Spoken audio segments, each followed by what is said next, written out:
Hey everybody, Tom Barnes, stories from the 78. Happy 2025. I appreciate you taking time to stop by the channel where people are starting to find all the different things that I do here, from anything from music to sports and everything in between, and featuring a lot of musicians and stories about them. I love that good story. And the story from the 78 today originates out of rural Wisconsin from a working dairy farm by way of Santa Monica. I'm talking to Staci Griesbach, who has blended her two loves of country music and jazz together, and that's why I'm talking to her now from this story from the 78. How you doing, Staci? I'm good. Happy New Year. Happy New Year to you as well. What were some New Year's resolutions that you made this year? Oh, well, this year is a big year of experimentation for me. I'm kind Oh, of putting that as, there's a lot of big things coming down the pike for me. And so it's just a matter of, we as humans, we tend to put all these expectations on ourselves, right? sure And do. all these, we try to think about, okay, here's what we're going to do. And then here's where it's going to be. Here's where we're going to get to. But we have no idea how life will unfold for us, and I mean, I think that's anybody who's in a creative sort of lifestyle probably gets that, where it's like, to live creatively is probably my biggest mantra as I get older, Yeah. to be more in the flow and to, read the cues of the universe as it may be. And jazz actually has helped me with that a lot, an improvisational kind of quality of life. And, as Miles Davis always said, it's not what you did. If you played the wrong note, fine, but it's what the next note is that matters, and I kind of feel like that's such a great principle for life. Yeah, and it very much sums up jazz and how go about. I mean, for a person who's never, I mean, I played the trombone in like eighth grade. That's about as far as my musical talent took me. But I understand the gist of it. And like when I learned about jazz and what it's like to be in a jazz band and musicians, it's like you just said, like that is so jazz. It's what you do afterwards. You might hit the wrong note, but nobody in the room might notice if you just keep going with it. And that's sometimes how you do discover something you never knew that you could do. Or if you play the right note next to it, then it makes that note important or whatever. So, listen, I mean, I'm a student of jazz. I think that, this idiom is something that, it's like, I think you could spend decades on it and still, be learning. Absolutely. And that learning, I imagine, started when you were up in Wisconsin at a rural dairy farm, right? That's kind of Yes. like your A roots. You're a real Wisconsin girl. farm.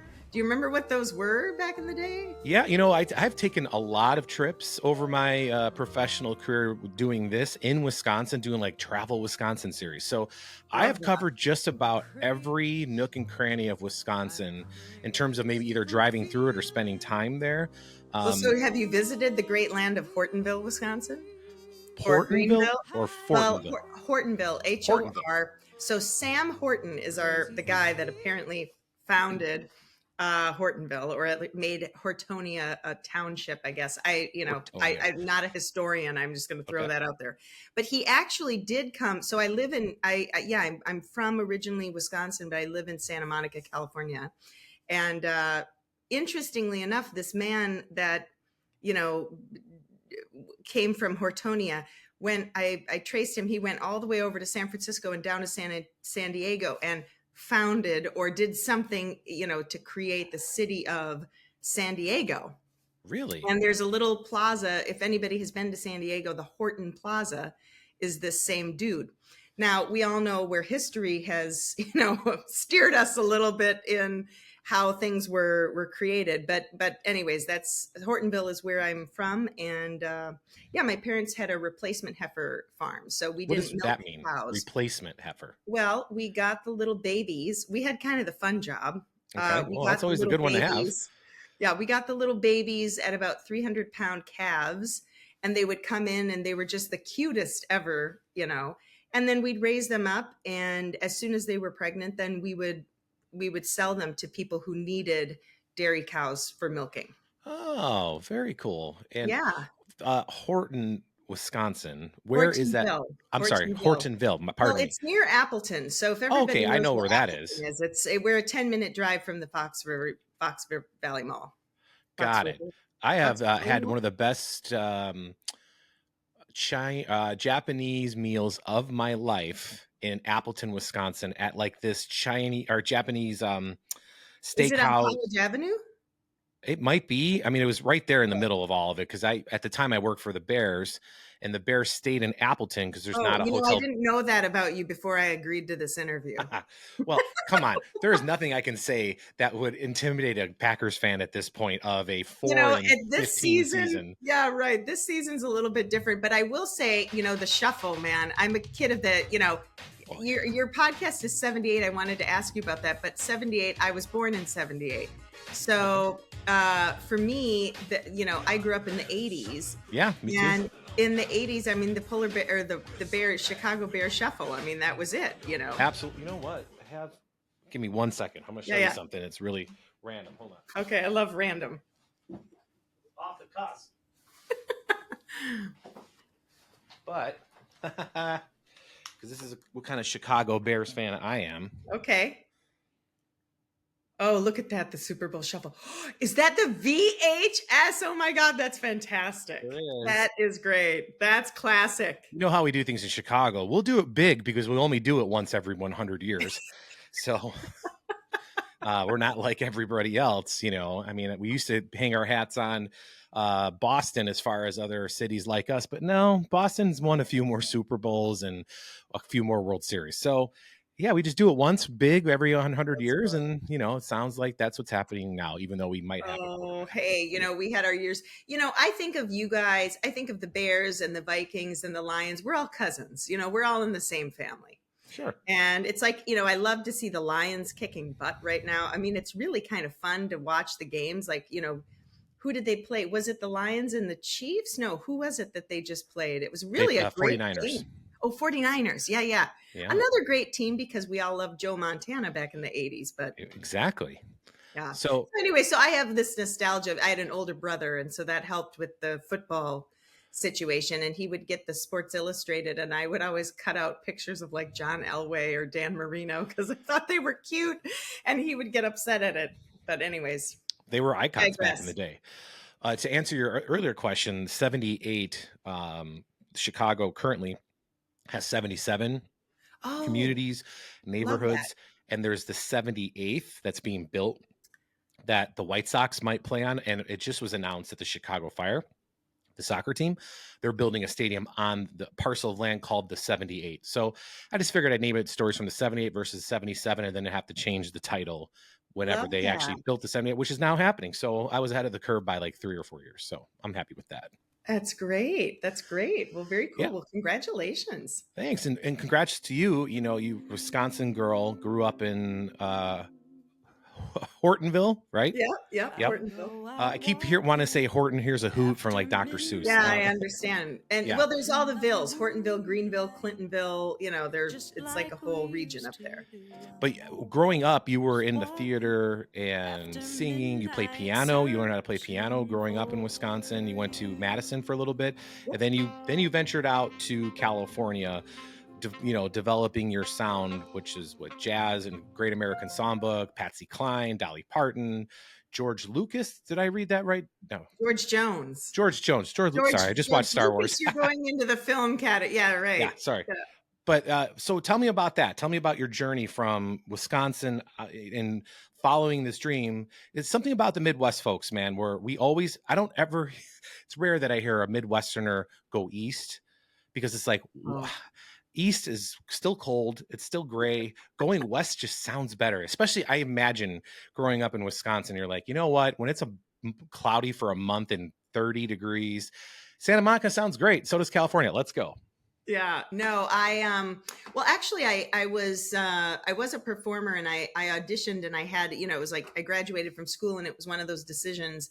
What are you going to do? Are you going to perform on a cruise line, or go after the arts, or take a job? And I ended up in a PR role for an agency, and started my work in communications, in marketing. And the company I was working for flew me out to California and transferred me out there. And I actually lived in Northern California for the first few years. But then, I really wanted to move to Hollywood. I knew that, film, television, music, performing, entertainment, this world of entertainment was really calling me. And so I moved to Los Angeles at 23 or 24, and soon then after got a job at Sony Pictures. And so actually I worked at Sony Pictures and became vice president of global publicity for a couple divisions, one the home entertainment world, and then the other was the acquisitions world. So I worked in on all the Spider-Man films and Oh wow, good for Seinfeld. And so we could, you mentioned film, and I thought we can easily go there. But so obviously, my desire in music never changed. I always had my keyboard, I always had my saxophone, and I was always singing and dabbling in songwriting and going to Nashville to do songwriting workshops. And when I moved to Los Angeles, I kind of gave myself like 3 years here, and then thought, I'll make it to Nashville and kind of pursue things there. And because I grew up on country music, farm Mhm. kid. I mean, it was like you were listening to George Jones and Patsy Cline and Merle Haggard and Conway Twitty, and going to the county fair and seeing Alan Jackson or Faith Hill, that was just kind of part of my world, my Yeah, childhood. Brooks and And Dunn. but in school I learned jazz. I was part of the jazz band. I was at Mhm. the piano, I was playing saxophone, and then I did musical theater. So it was one of those things where I loved this world of entertainment, but also I was an independent young girl living here in Los Angeles, needing to make a way and make Mhm. a lifestyle. And so anyway, so I enjoyed my time at Sony, and I really kind of grew up at the studio and grew up, traveling around the US doing press junkets, a lot of trips to New York, and Sounds you know, terrible. yeah, doing a Press lot of junkets. events and Toronto Film Festival or Sundance Film Festival or premieres and parties and events and all that kind of stuff. So it was really an awesome opportunity. And my position ended in 2018, and I decided that's the time to go after what I really wanted to do, and not put music on the back burner any longer. When you And say so position ended, was it yeah, just like one of those, like they just like, sorry, you're out of a job? well, Hollywood is very much like that. Yeah, I've Where learned over the years there's watching. Yeah, my role was actually in home entertainment. So the when I started the business in the DVD world, everybody was collecting DVDs like Sure. nobody's business. There was a very money making, profitable portion of the studio, and then obviously, as all of our consumer behavior has changed, we're now not buying physical product anymore, whether it be CDs or DVDs. Everybody wants, a streaming service access, which doesn't mean you own the product anymore. You're now sort of basically licensing it through a subscription Yeah. payment plan. So anyway, so because of that business model over the last 10 years changing, my position was something that was very focused, and I was thrilled to have a change. It was kind Mhm. of one of those things where the universe sort of collided with my dreams, and so I put out my first album, which was the first ever jazz tribute to Patsy Cline, in 2019, and I was selected for South by Southwest to perform at the festival in Austin, and I was thrilled because that was just when I had been going there all the years with films, and now I was Yeah. actually able to take myself. It's a little surreal, um, huh? Surreal. And so I was very excited about that. And then I was invited to play my first ever paid gig in New York at Carnegie Hall for a Patsy and Loretta film. They hired me and flew me out to play the premiere party, and I got to do the red carpet and take pictures with Megan Hilty, who played Patsy Cline, and it was just really, really lovely. And to be on this complete other side of the circle, when usually as a publicist I was managing the red carpet, now Yeah, I was sure. on it. So that was very, very unique. And they flew me down to Nashville to do the premiere party there. I played the Country Music Hall of Fame for Patsy Cline's birthday, and Winona played right after me. It was a little bit Wow. trippy because I got to meet Winona Judd, who I've been a huge fan of the Judds since growing up. So, but it presented Patsy Cline's music, her catalog, and these songs written by Harlan Howard and Hank Cochran in a totally different way. And that's what I was most excited about. So while I played the Country Music Hall of Fame, I also played Rudy's Jazz Club. Mm. down there in Nashville. So that was kind of cool. And then, of course, COVID hit. And as I was coming back from my first time playing at Birdland in New York City, all the musicians were asking, hey, what's going on? And that's my COVID story. So during COVID, I kind of just buckled down and released another album, a tribute to Shania Twain, who, if Patsy Cline was sort of the music of my childhood or represented that, Shania was definitely that coming of age high Sure. schooler, Oh, I dressing remember up, that trying to time. show my midriff, and I I I feel like, Shania Twain was, like, the first sexy out in front, not like, Dolly Parton's classic sexy, if you will, if that's the thing. right, For me, I'm not saying and this is what the world thinks, but to me, I remember Shania Twain, like, on MTV or VH1 and, like, country music becoming, like, this thing that you only heard like, I'm from Chicago, South Side. We did not listen to country music, but Garth Brooks was, like, becoming a yeah, thing, and you're like, "Garth what's this Garth Brooks?" And then Brooks and Dunn, and then all of a sudden, Shania Twain, you're like, "Oh, I'll listen to that. Sure, right. as long as I can," as a teenage boy, you're like, "She's beautiful. I'll listen to whatever she has to say," you know? So I remember that time vividly, this is what I'm saying.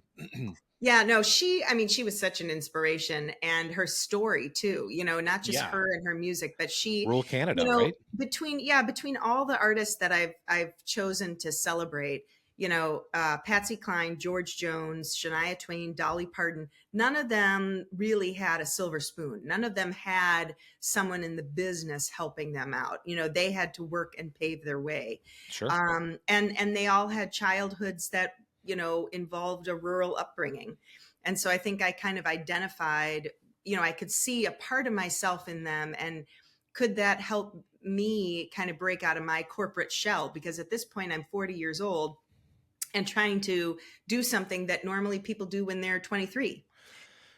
Right, and I was just as you're telling your story, I'm just like, leave it to a Midwesterner to, like, get up and leave that what they know, which is for a lot of Midwesterners, leaving is the worst thing in the world. They're very comfortable Yeah. because it's the Midwest, right? As soon as you're wanting to leave, spring hits, you're like, "Oh, no, I love it. It's spring, it's summer." And Yeah. summer in the Midwest is absolutely beautiful, right? But Right. to, like, leave and go and then, like and do this career that you did, and then do another career that is just as far-fetched for a lot of folks maybe that grew up in the Midwest because it's in Hollywood and it's singing and it's in clubs and you were with movie stars and doing PR. Like, you have done two careers, not just one, two careers that people that I grew up with, and I'm sure some people that you grew up with were like, no, we don't do that. Well, We and do this, maybe there's a third and fourth career coming. I mean, we don't know. I mean, I think that's the part of life that I just really that's the part of the human existence that I really cherish. And Yeah. I think that there's a lot of, we're born as humans with these limiting belief systems that we don't even know about. We Yeah. don't even know how we ourselves are limiting what we can and cannot do. And so by studying these individuals that grew up in a similar situation, but were able to break through the barrier, and whatever, each one has a different path, but however they got there, they got there. Right. And it's different. I mean, every genre is different. The world has become so connected. So to find those stories, I mean, I think you can find those stories now, but it was, because I was still, the 80s were very primitive, as you were Mhm. saying, it was still very, we didn't have social media. We didn't have this opportunity to just release your music, right? No, no, you So, had to know so, somebody so or this, so, we're kind of in a very special time where, a lot of musicians want to hate on Spotify and hate on, these digital service platforms. And I don't disagree. I think the financial model is not apt to supporting musicians as a lifestyle. It's just not. That said, what it does offer is the ability to put your music out and Mhm. possibly reach millions of people. So I've released 4 albums now. My last album was a 2023 Christmas album entitled Christmas Time, and that was the first album that I put out 4 originals on. And so now the next part of my journey is really digging deep and excavating from my own artistry and my own writing, my own sound. And what will that be? Will it be a little more country? Will it be a little more singer songwriter? Will it be a little more jazz? We don't know. Or maybe it'll just be a little bit more you. Bingo. That's what I'm Yeah. hoping. I mean, I think at the end of the day, and maybe this is my 40s talking, but it's like, I do think that as we get older, we just try to become more of ourselves. Yeah, 100%. I mean, I'm about to be 45 and I feel now more than ever, I really don't care what other people think of Yeah. me. Yeah. Where in high school I was so worried about it. In college, I started to shed it because I found people like me in college. I started off in radio and I've been in television and now digital space ever since. But growing up where I grew up, there were a lot of people that didn't think the things that I wanted were for people like us, meaning, sons and daughters of blue collar workers. Right. You don't go work on the radio, Tommy, and all that stuff, right? No, you're going to be a plumber. You're going to be, when all those things are great and those are fine. But I always am like, but I want more. Like, I want to see this. I want to see Chicago. We live in one of the best cities in the world, yet nobody I know ever goes to it. We see it from afar, the skyline, and nobody goes. They don't want to park, all this stuff, right? So Right. I was the Right. It's weirdo. kind of, well, welcome to Los Angeles. I mean, it's the same thing. We share that in common, where I think, same thing with radio, the ability for you to put up a podcast right now, and the Yeah, technology. We're living in such a great time that, again, I think that we as humans and as creatives, we can take advantage of that, and try absolutely. to use it to the best of our ability. And sometimes, it's that juxtaposition of, well, we want to make money at it, or we want to, gain this, that, or the other. But the ability to just do didn't exist 100 years ago. I mean, radio was so new, right? So it's Yeah, like, I think you're hitting on something very important to me too, is just this ability to really enjoy what we have, whether it be through the platforms we're using, or even just going out to the city. Like today, it's a Friday mhm. in Santa Monica, and I have plans to meet with someone in Echo Park. That is like, That's that a little is drive, no, right? yeah, that's like, no one would ever really want to sign up for that, Because because it's it's traffic, literally right? an hour and 15 in the car for sure.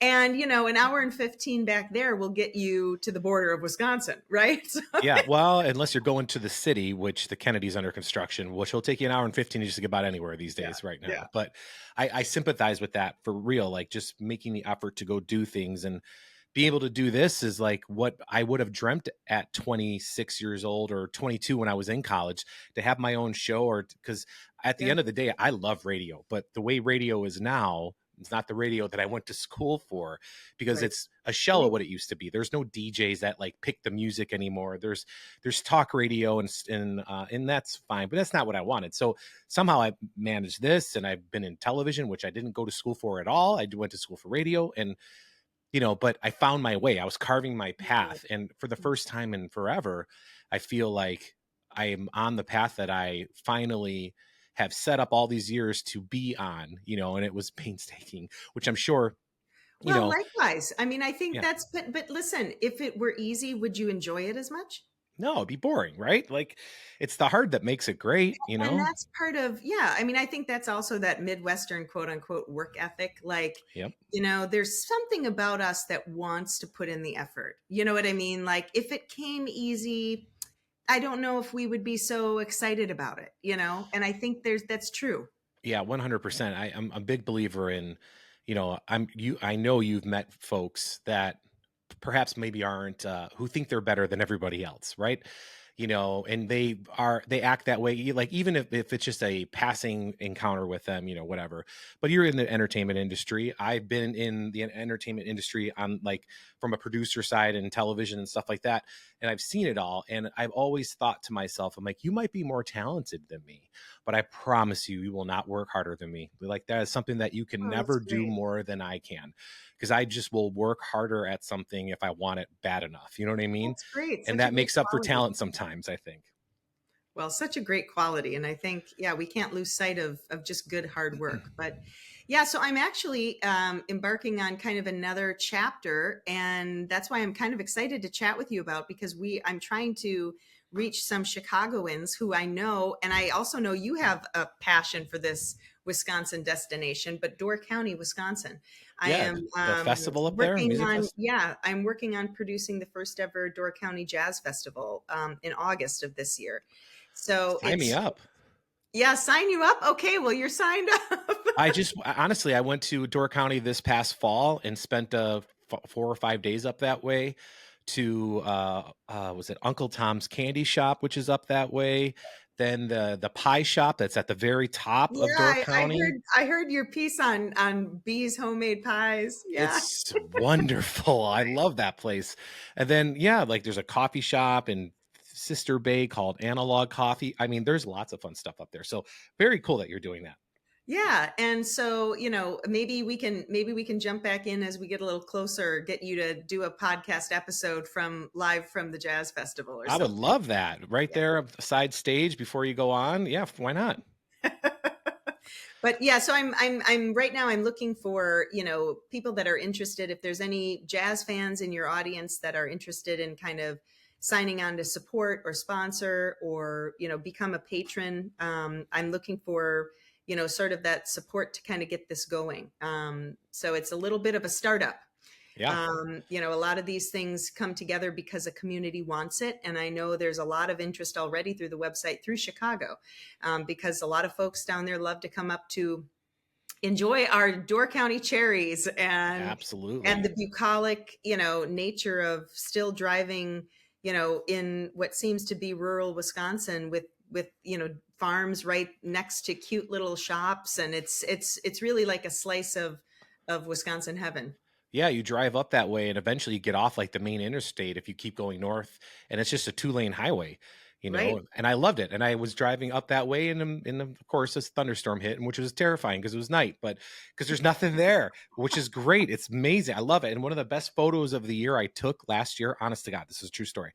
We're driving up to Door County and it's early October.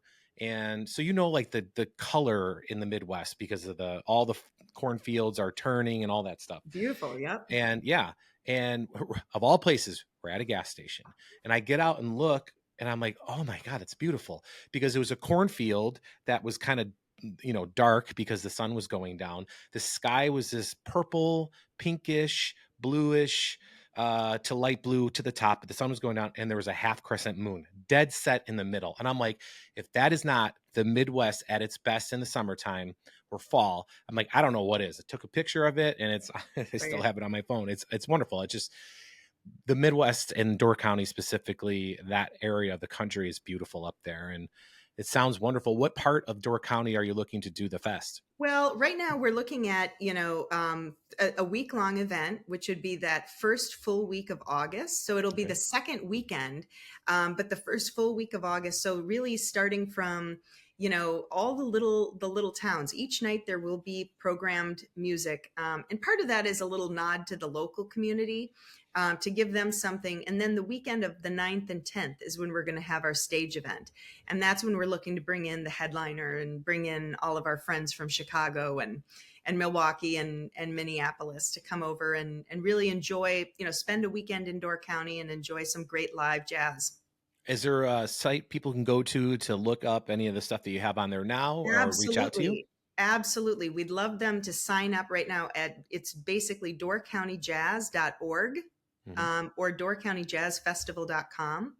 And that website will be updated. Right now we haven't announced an artist schedule. We're just kind of building the resources and Mhm. everything. So if folks are interested in sponsoring or in giving in some way, in becoming a founding patron of the festival, they can do that there. Sign up and I'll be more than happy to give them a call and talk through that.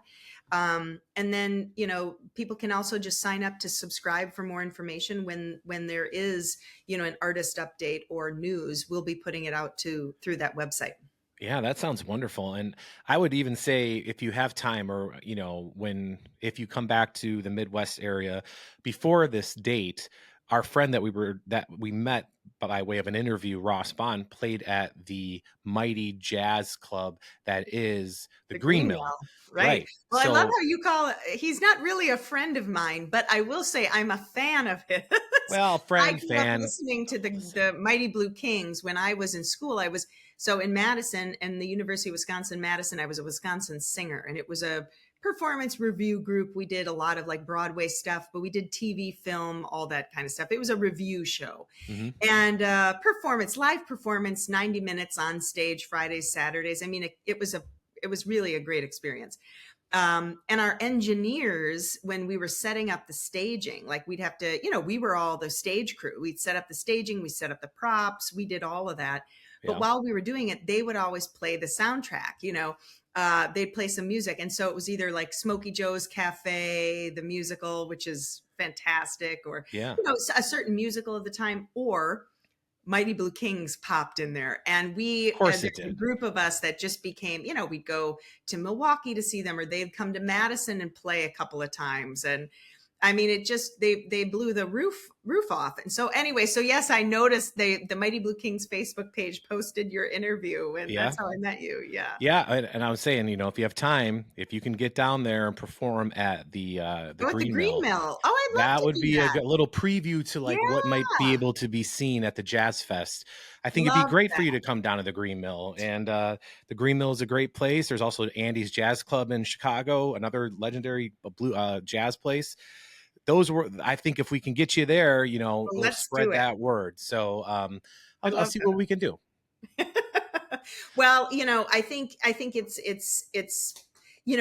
this idea and this concept of taking the great American country music songbook and reimagining it into jazz is one that, a lot of jazz artists, jazz artists love to take something and make it their own, Sure. make Yeah. something and reimagine it in such a way. There is some original jazz. There's a lot of original jazz being made right now, but yet I think a majority of the listeners like to still go back to, some of these greats. We Absolutely. talked about Miles Davis, but it's like if you're a singer, Ella Fitzgerald, or Yeah. Mel Torme, Frank Sinatra, right? These are the greats that you go to listen to. Nat Cole. Um, Yeah. Absolutely. and I think, for me, it was like I was kind of studying Ella Fitzgerald at the time, doing a project for her centennial, which was in 2017. And I did a sold out show here at Feinstein's at Vitello's. And it got me thinking about Patsy Cline really as the Ella Fitzgerald of country music.